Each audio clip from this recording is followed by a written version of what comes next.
তুমি কি জানো, কষ্ট সবসময় শাস্তি নয়, অনেক সময় কষ্ট আল্লাহর ভালোবাসার সবচেয়ে বড় প্রমাণ। তুমি হয়তো ভাবছ, আল্লাহ যদি আমাকে ভালোবাসতেন তাহলে এত কষ্ট দিতেন না। আজ আমরা জানব সেই 4টি কষ্ট যা আল্লাহ কেবল তার প্রিয় বান্দাদেরই দিয়ে থাকেন। প্রথম কষ্ট, দোয়া কবুল হতে দেরি হওয়া।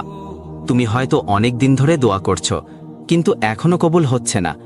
তুমি হয়তো ভাবছ, আল্লাহ কি আমার দোয়া শুনছেন না? কিন্তু সত্যি হলো, তিনি শুনছেন, শুধু তোমার জন্য উপযুক্ত সময়ের অপেক্ষায় আছেন। আল্লাহ চান তুমি ধৈর্য ধরো, আরও বেশি করে তাকে অনুভব করো। তিনি চান তোমার হৃদয় শুধু তার কাছেই নরম হোক। দ্বিতীয় কষ্ট, ঘন ঘন পরীক্ষা। জীবনে একটার পর একটা বিপদ আসছে, চারদিক থেকে হতাশা তোমাকে ঘিরে ফেলেছে। এটাই আল্লাহর ভালোবাসার প্রমাণ। ঠিক যেমন আগুনে গলে সোনা খাঁটি হয়, তেমনি কষ্টে একজন মুমিন পবিত্র হয়।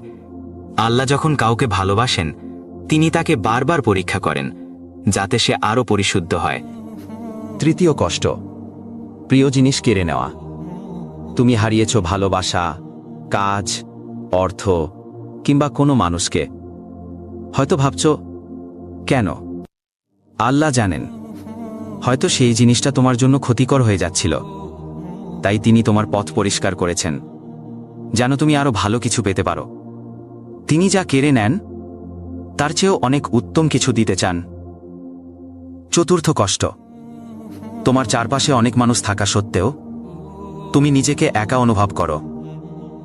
এই একাকিত্ব তোমাকে বোঝানোর জন্য যে তুমি সবার কাছে ছিলে, কিন্তু আমার কাছে আসোনি। অনেক সময় আল্লাহ আমাদের সব সম্পর্ক ভেঙে দেন, সব দরজা বন্ধ করে দেন, শুধু যেন তুমি একটা দরজায় কড়া নাড়ো। এই 4টি কষ্ট যদি তোমার জীবনে থাকে, তবে ভয় পেও না। এই কষ্টগুলো আল্লাহর ভালোবাসার চিহ্ন। তিনি তোমাকে ভালোবাসেন। তুমি যদি ধৈর্য ধরো, তাহলে এই কষ্টগুলোই তোমার জীবনের সবচেয়ে বড় নিয়ামত হয়ে দাঁড়াবে। ভুলে যেও না, আল্লাহ কখনো তোমার কষ্ট অপচয় করেন না। তোমার কান্নাও তার কাছে খুব মূল্যবান। আল্লাহ তোমার সব কষ্ট সহজ করে দিন। ভিডিওটি কেমন লাগলো তা কমেন্ট করে জানাতে ভুলবে না। আসসালামু